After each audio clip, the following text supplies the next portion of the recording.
I'm going to tell you about the night I lost my restaurant. And the night I realized I'd never actually lost anything that mattered.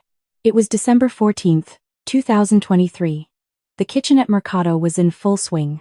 16 covers on the books, 3 VIP tables, and a food critic from the Times sitting at table 7. This was the life Marcus and I had built together over 9 years. 2 Michelin stars. A James Beard nomination. A waitlist that stretched 3 months. My name is Isabella Torres. I'm 38 years old. And up until that night, I thought I knew exactly who I was. Executive chef. Co-owner.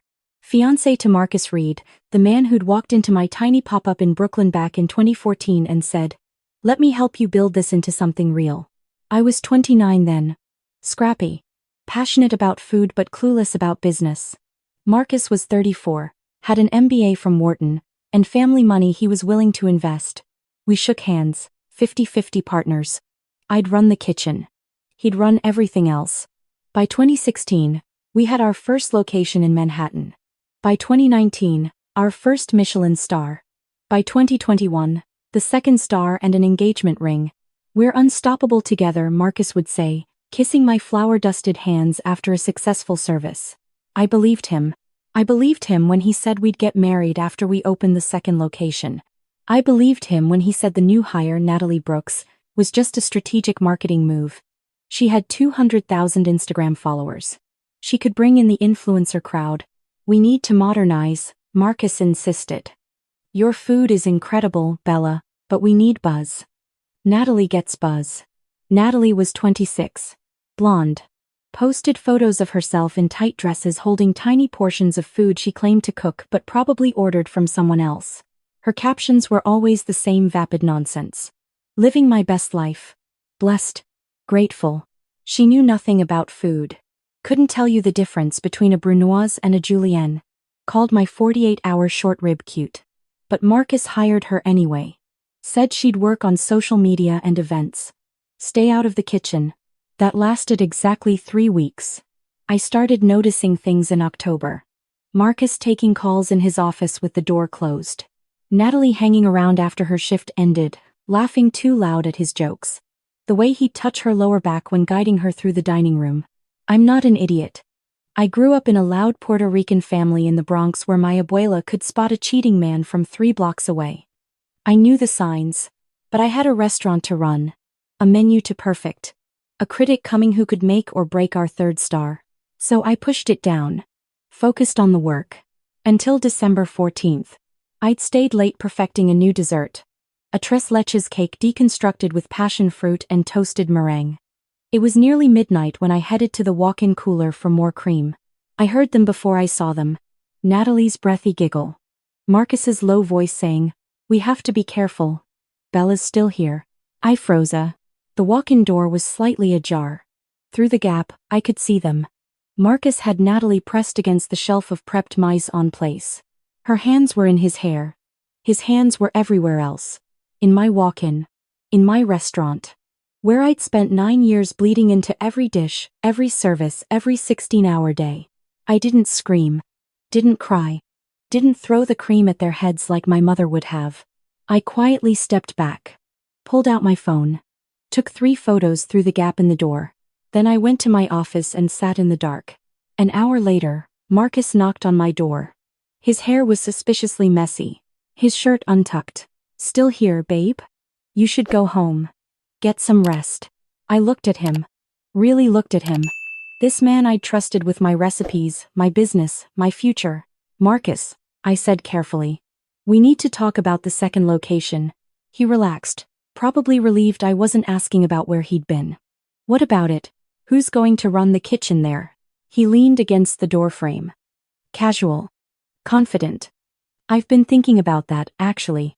I think we should make Natalie the executive chef." The words hung in the air like smoke. "Natalie," I repeated slowly.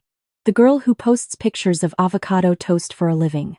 You want to make her executive chef of a Michelin-caliber restaurant. She has vision, Bella. She understands what modern diners want. Your food is incredible, but it's..." He paused, choosing his words. "It's old school. Heavy. Natalie can bring a fresh perspective. Old school. Heavy. The food that had earned us 2 Michelin stars was now old school and heavy. Natalie can't cook, I said flatly. She doesn't need to cook. She needs to curate. Create an experience. You'll still develop the recipes, obviously. She'll just be the face of it. The face of my recipes. Our recipes, Marcus corrected. This is a partnership, remember? And partners make decisions together. I think this is the right call.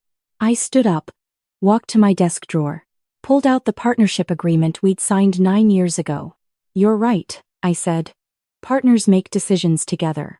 So let me be clear about my decision. No. His jaw tightened. Bella, Natalie is not qualified to run a kitchen. She's barely qualified to post about food, let alone cook it. This isn't about qualifications. It's about business. About growth. About staying relevant. It's about you sleeping with a 26-year-old and trying to give her a job she hasn't earned. The room went completely silent. Marcus's face shifted through several emotions. Surprise. Defensiveness.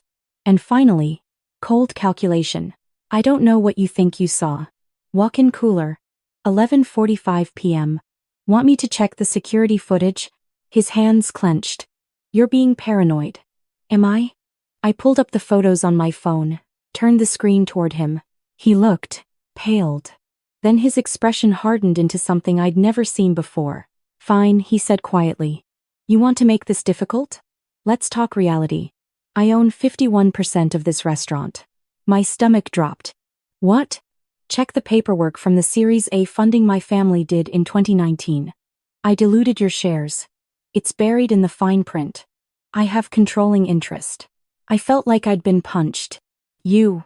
When we needed the money to expand. You were so focused on the menu, you didn't read carefully. You just signed where I told you to sign. He was right. I'd trusted him. So here's what's going to happen, Marcus continued, his voice taking on a lecturing tone. Natalie becomes executive chef of Location 2. You stay here at Mercado, running your little classical kitchen.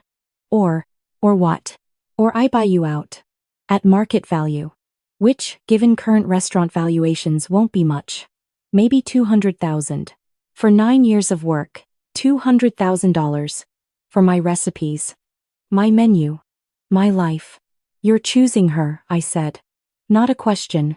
A statement. I'm choosing what's best for the business. Natalie brings something you don't. Youth. Energy. Social media reach. She's the future. She can't even cook a proper stock. She doesn't need to. She has you for that. Or she will, once you accept this arrangement. I looked at Marcus. At this man I'd almost married. Who I'd built everything with. Who I'd trusted with every secret recipe my abuela had taught me. I could fight. Get a lawyer. Sue. Drag him through court for years while the restaurant suffered. Or I could do what I do best in a kitchen. Adapt. Improvise. Win. Okay, I said. He blinked. What? Okay. I'll take the buyout. You're serious? Draft the papers. I'll sign them. 200,000 is fine. Marcus looked genuinely shocked. Just like that? You're not going to fight? What's the point? I shrugged. You own 51%. You made your choice. I'm making mine. He studied me suspiciously. What's the catch? No catch. I want 2 weeks to train whoever you're replacing me with. Document everything. Make sure the transition is smooth. Professional. That's it? That's it. He exhaled slowly. Smiled. Actually had the audacity to look relieved. This is why I fell in love with you, Bella. You get it. You understand business. I let him believe that. I even shook his hand. I'll have the papers drawn up by Monday, he said. And Bella? This is for the best. You'll see. You can open a little neighborhood place somewhere. Do your comfort food thing. It'll be better for everyone. A little neighborhood place. Comfort food thing. I smiled. Yeah. Maybe I will. After he left, I sat at my desk for a long time. Then I started making calls. The first call was to James Chen, my sous chef. James had been with me for 6 years. Gay. Taiwanese American. Brilliant palate. Completely unappreciated by Marcus, who kept trying to replace him with younger, hipper cooks. Chef? James answered sleepily. It was past 1 a.m. James. I need you to do something for me. Don't ask questions. Just trust me. Always, chef. What do you need? Tomorrow, I need you to make copies of every single recipe in our database. Every technique video we've filmed. Every supplier contact. Every staff training document. Everything. Silence. Then, are you leaving? In 2 weeks. And I need you to decide if you're coming with me. Where are we going? I don't know yet. But wherever it is, I'm building something better than this. I'm in. Whatever it is, I'm in. The second call was to Maria Santos, the restaurant critic who'd given us our first Michelin star. We'd become friends over the years. She'd been mentoring me, encouraging me to trust my instincts more. Isabella? It's 1 a.m. Someone better be dying. My restaurant is. I need advice. I told her everything. The affair. The ultimatum. The secret share dilution. That bastard, Maria breathed. Bella, you have grounds to sue him into oblivion. I know. But that takes years. The restaurant would die in the process. I have a different plan. I'm listening. I'm taking the buyout. Starting over. But I need you to do something for me. Name it. In 2 weeks, I need you to write an article. About the real genius behind Mercado's kitchen. About who actually created every dish on that menu. About why I'm leaving to pursue my vision elsewhere. You want me to burn him? I want you to tell the truth. Can you do that? Honey, I've been waiting for permission to tell that truth for 5 years. Marcus Reed is a mediocre businessman coasting on your talent. It would be my genuine pleasure.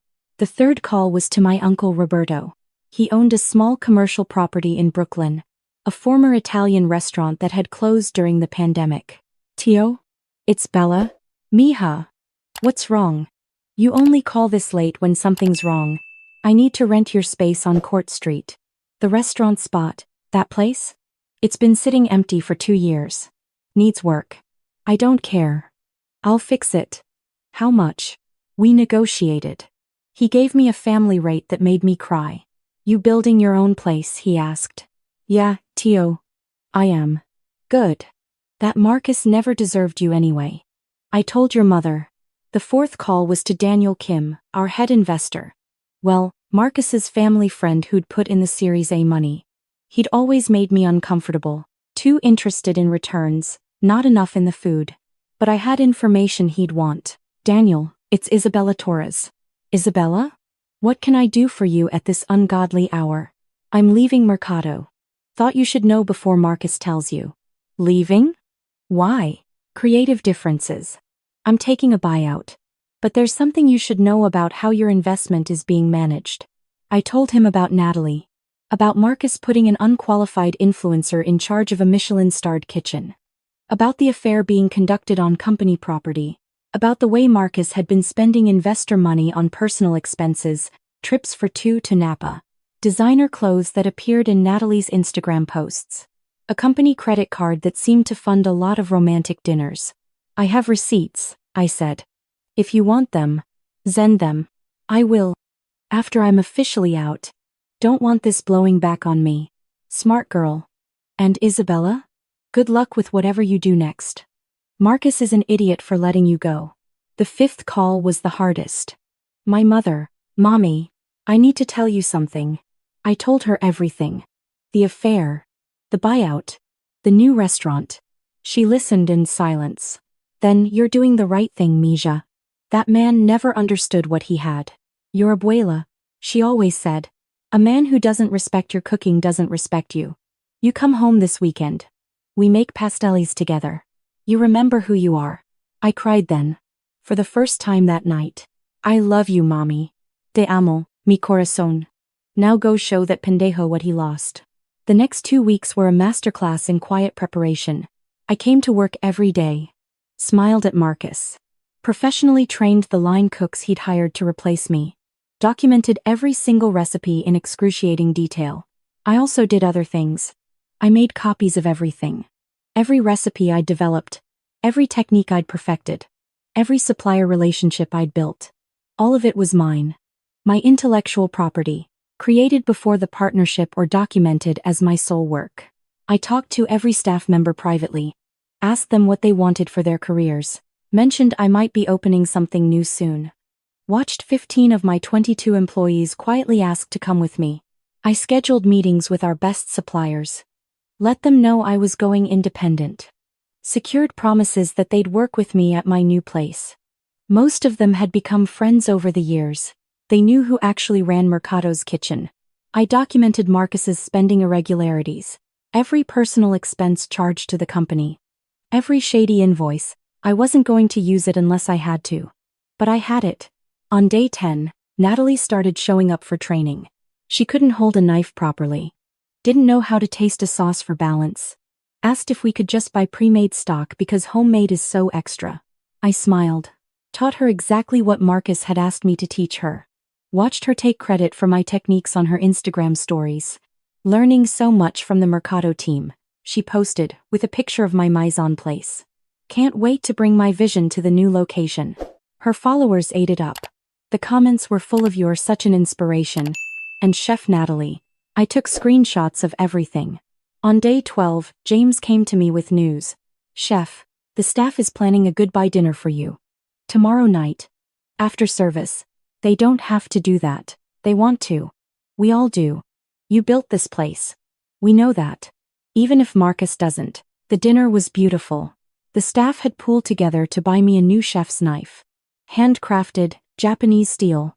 Engraved with, "For the real chef of Mercado." I cried. Hugged every single one of them. Made them promise to keep me updated on how things went after I left. "It's going to fall apart without you," James whispered.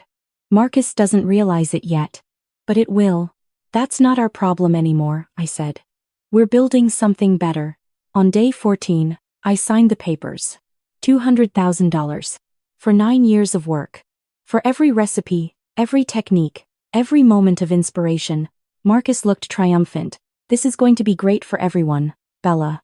You'll see. Fresh start for you. New direction for us." I smiled. Shook his hand. "Good luck with everything." Natalie was there too.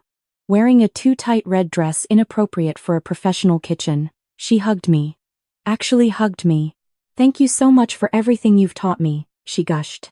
"I'm going to make you so proud. I'm sure you'll get exactly what you deserve," I said sweetly. She beamed. Didn't catch the double meaning. I walked out of Mercado for the last time at 6 p.m. on December 28th. Didn't look back. The next morning, Maria's article went live. "The real genius behind Mercado. Why Isabella Torres's departure marks the end of an era." It was devastating. Beautiful. True. She detailed every dish I'd created. Every innovation I'd brought to the kitchen. Every award we'd won because of my food. She interviewed unnamed staff members who confirmed that I ran the kitchen with minimal input from Marcus. She noted that while Marcus handled business operations, the creative vision was entirely mine. And then she dropped the bomb. Sources close to the restaurant report that Torres's departure follows Marcus Reed's decision to install Instagram influencer Natalie Brooks as executive chef of Mercado's planned second location.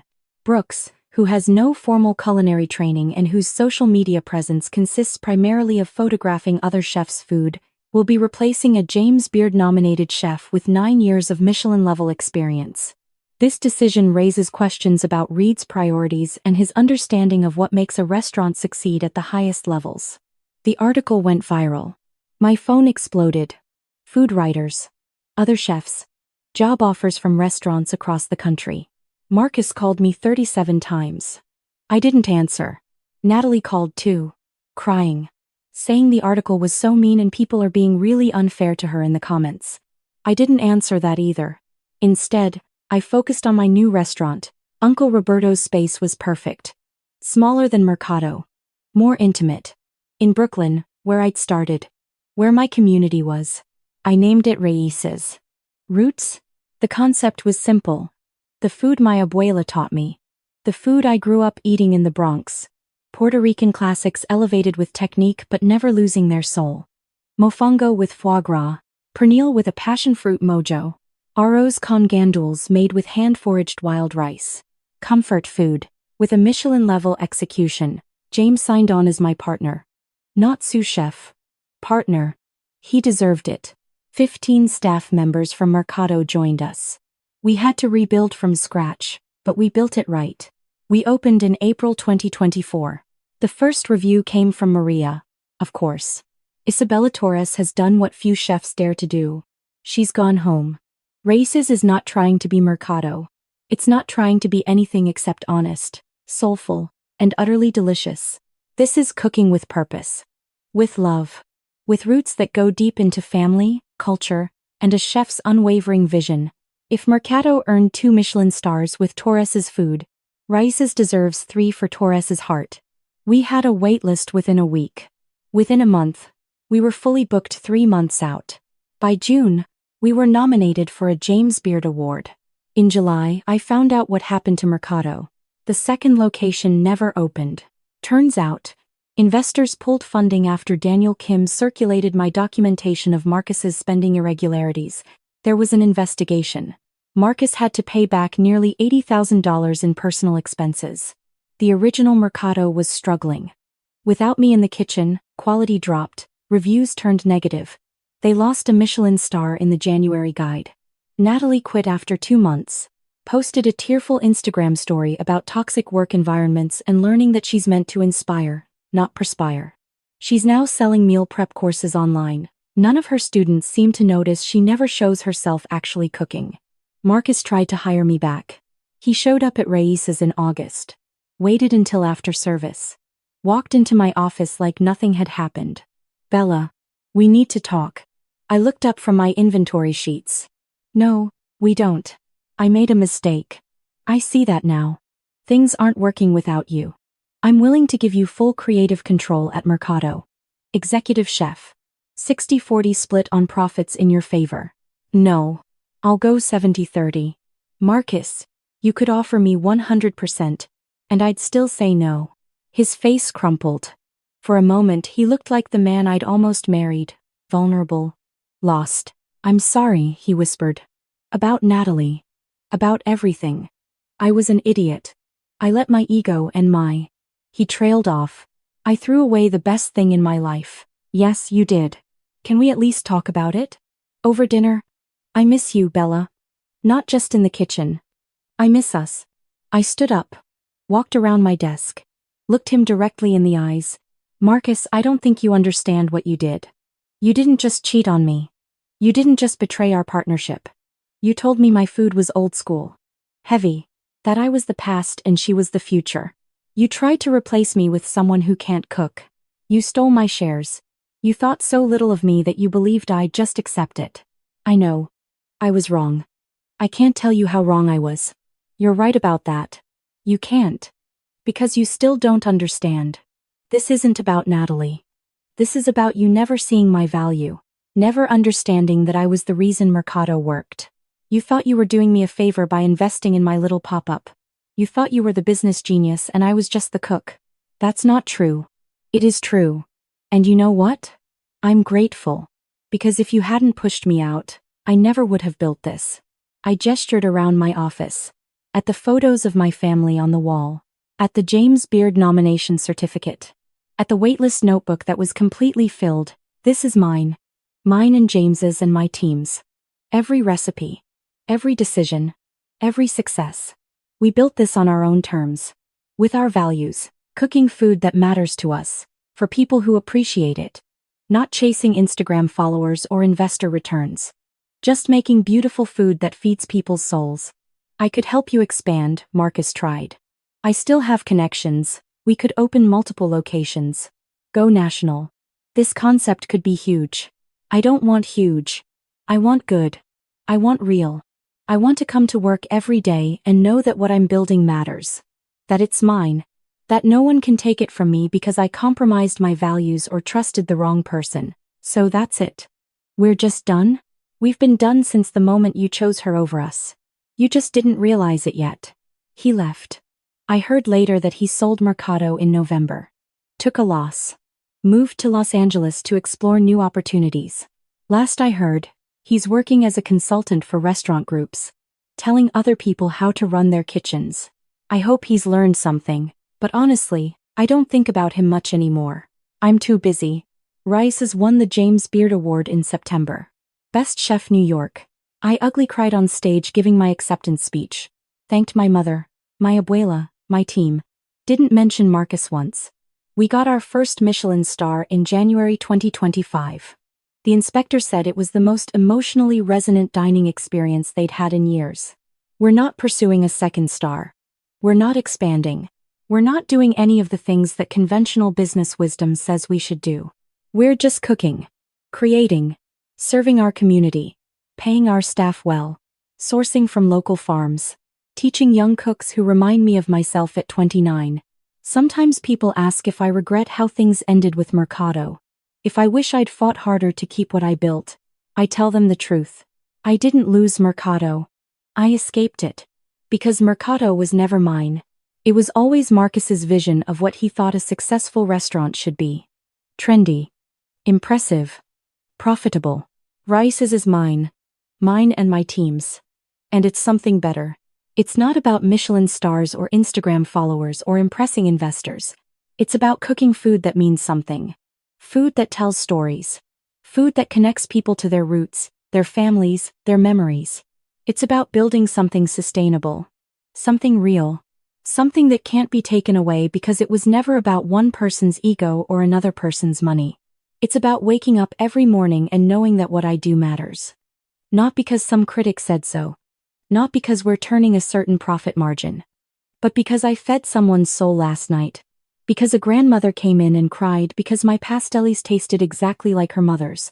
Because a young chef asked me for advice and I got to pass on what my abuela taught me. That's success. Not $200,000. Not 2 Michelin stars. At someone else's restaurant. Not being engaged to a man who thought I was replaceable. Success is having roots. Knowing who you are.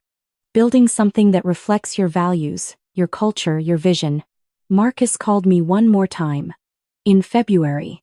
Said he wanted to apologize properly. To make amends. I listened. He sounded genuine. Maybe he'd actually learned something. When he finished, I said, I appreciate you saying that. I forgive you, not for you. For me. Because holding on to anger is like holding on to a hot coal. It only burns the person carrying it. Does that mean we could be friends? Eventually? I thought about it. Maybe. Someday. But right now, I'm focused on my restaurant. My team. My life. I don't have space for looking backward. I understand. For what it's worth, Bella, I'm proud of you. Raíces is incredible. You're doing exactly what you should be doing. I know, I said. And I did. After I hung up, James came into my office. That sounded healthy, he observed. It was. Surprisingly, you think he's actually changed. I shrugged. It doesn't matter. He's not my problem anymore. We have 42 covers tonight and Valentina needs help with the new mofongo recipe. James grinned. Back to what matters. Back to what matters. That's what I've learned through all of this. You can't control what other people do. You can't control whether they see your value. You can't control whether they choose you or someone else. But you can control what you build. Who you become. What you stand for. Marcus chose Natalie because she represented what he thought success looked like. Young. Trendy. Marketable. He never understood that real success isn't about appearance. It's about substance. It's about doing work that matters, with people who value you, in a way that aligns with who you are. I spent 9 years trying to build Mercado into Marcus's vision of success. I spent 6 months building Raíces into mine. And mine is better.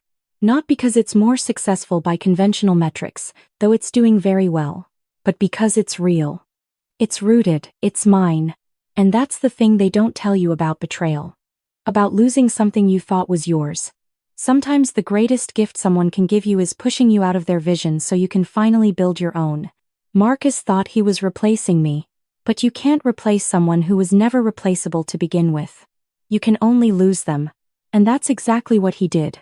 Meanwhile, I'm in my kitchen in Brooklyn, cooking my abuela's recipes with Michelin star technique, feeding people food that actually means something. I'm not angry anymore. I'm not heartbroken. I'm not even satisfied in a vindictive way. I'm just happy in my kitchen. Happy with my team. Happy building something real. That's the best revenge there is. Not destroying what they built without you, but building something better without them.